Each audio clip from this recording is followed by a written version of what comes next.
ये कब्र मेरी और आपकी खुली है। हर डूबता हुआ सूरज मुझे और आपको इस कब्र के करीब कर रहा है। और ये इतनी शदीद है, ये इतनी वहशतनाक है, ये इतनी खतरनाक है। रसूलुल्लाह सल्लल्लाहु अलैहि वसल्लम एक जनाजे को लेकर चले, कब्र पे बैठे, इतना रोए, इतना रोए, आपकी दाढ़ी मुबारक आंसुओं से तर हो गई और कहा है मेरे सहाबा लिमिस्ली हाज़ा फ़अइद्दू, इस कब्र के लिए कुछ तैयारी कर लो, इस कब्र के लिए तैयारी कर लो, जिस कब्र से कोई नहीं बच सकता, जिस मौत से कोई नहीं भाग सकता। सोचिए जरा, 30 साल 40 साल हमारी उम्रें गुजर गई, हमने इसके लिए क्या तैयारी की है, जिसके लिए रसूलुल्लाह सल्लल्लाहु अलैहि वसल्लम एक अजीब तस्वीर खींच रहे हैं। अल्लाह के नबी फरमाते हैं, जब इंसान की लाश, इंसान की मैयत कब्र की तरफ चलती है, चलनी है ना मेरी और आपकी लाशें भी कब्र की तरफ। आज गैरों की लाशों को कंधा देते हो, कल कोई तुम्हारी लाश को कंधा देगा। आज तुम किसी को गुस्ल देते हो, कल कोई तुम्हें गुस्ल देगा। आज किसी के यतीम बच्चों के सर पे हाथ रख के उसको चुप कराते हो, कल कोई तुम्हारे यतीमों को चुप कराएगा। आज किसी के जनाजे के साथ चलकर जाते हो, कल कोई तुम्हारे जनाजे के साथ चलकर जाएगा। ये जिंदगी हमेशा की जिंदगी नहीं। कामयाब है वो जिसने उस कब्र को याद रखा। ये कमरा जिसको आपने और मैंने सजा रखा है, जिसमें लाइटिंग है, जिसमें एसी है, जिसमें फ्रिज है, जिसमें कालीन है, जिसमें सोफा सेट है, ये मेरा और आपका नहीं है, ये तो वारिसों का है, ये तो पिछलों का है। आपका और मेरा कमरा तो ये कब्र है। ऐ अपने कमरे को सजाने वाले, क्या तेरी कब्र में रोशनी हो गई? अपने कमरे को एसी की ठंडी हवाओं से मुज़य्यन करने वाले, क्या कब्र के अंदर ठंडी हवा का इंतजाम हो गया? अल्लाह के नबी फरमाते हैं, इंसान की मैयत कब्र की तरफ चलती है, 3 चीजें इसके पीछे चलती हैं, मालुहु अहलुहु व अमलुहु। इसका माल, लोग तज़किरे करते हैं ये सऊदीया में रहा करता था, लोग तज़किरे करते हैं ये बाहर के मुल्कों में कमाया करता था, लोग तज़किरे करते हैं इसका इतना बैंक बैलेंस था, लोग तज़किरे करते हैं इसके पास इतनी माल, इतनी दौलत, इतनी ज़मीनें, इतने मुरब्बों का मालिक था।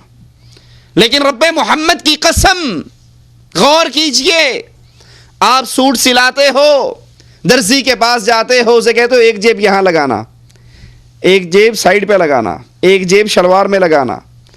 कभी किसी के कफन की जेब देखी है?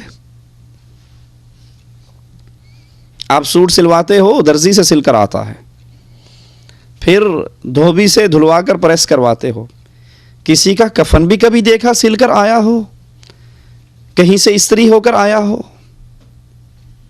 मालूहू, ये माल जिसकी वजह से आज अल्लाह को हमने भुला दिया। ना नमाज पढ़ने का टाइम है, ना कुरान तर्जुमे से पढ़ने का टाइम है, ना अल्लाह को याद करने का वक़्त है। माल माल माल, सुबह उठते हैं, रात को सोते हैं, 24 घंटों की फिक्र क्या है? 10,000 से 20,000 कैसे होंगे? एक 100 रुपए की अंगूठी आपने अपनी उंगली में पहनी है, वल्लाह मरने के बाद ये अंगूठी भी कोई कब्र में नहीं जाने देगा, ये माल छीन लिया जाएगा। जिस माल को कमाने के लिए कभी झूठ बोला, कभी लोगों का कर्ज दबाया, कभी बहनों का हक मारा, कभी कुछ किया, कभी कोई पापड़ बेला, जिस माल के लिए अल्लाह को नाराज किया, कभी बैंक में सूद पर पैसे लिए, कभी ब्याज पर लोगों को दिया, आज ये माल मुझे कब्र के अंदर तन्हा छोड़कर वापस जा रहा है। अहलुहु, अहलो अय्याल, ये भी साथ ना रहेंगे। किसी की मां, किसी का बाप, किसी का भाई, किसी की बीवी, किसी का अजीज, किसी का दोस्त उसकी कब्र में नहीं उतरेगा। जितनी मोहब्बत करने वाले होंगे वो सबसे पहले कब्र में डाल के हाथों से मिट्टी डालेंगे। यरजे इस्नान, दो चीजें वापिस आएंगी, एक माल और एक अहलो अय्याल। आज अल्लाह से नाराजगी का एक सबब यह भी है, अल्लाह से दूरी का एक सबब ये अहलो अय्याल, ये अस्दिका, ये दोस्त। जानते हैं फिल्म देखनी हराम है, लेकिन दोस्त कहता है कोई बात नहीं, आज तो जुमेरात है, मैं किराए पर वीसीआर लेकर आया हूं, आओ बैठकर इंडियन नई फिल्म आई है वो देखते हैं।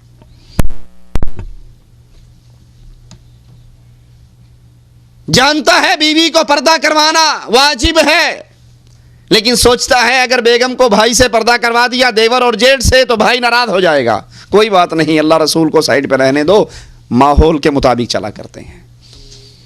अहलो अय्याल को राजी रखते हैं। बेगम फोन करती है वापिस आ रहे हो, तो आते हुए एक बड़े साइज का कलर टेलीविजन सीडी प्लेयर लाना ना भूलना,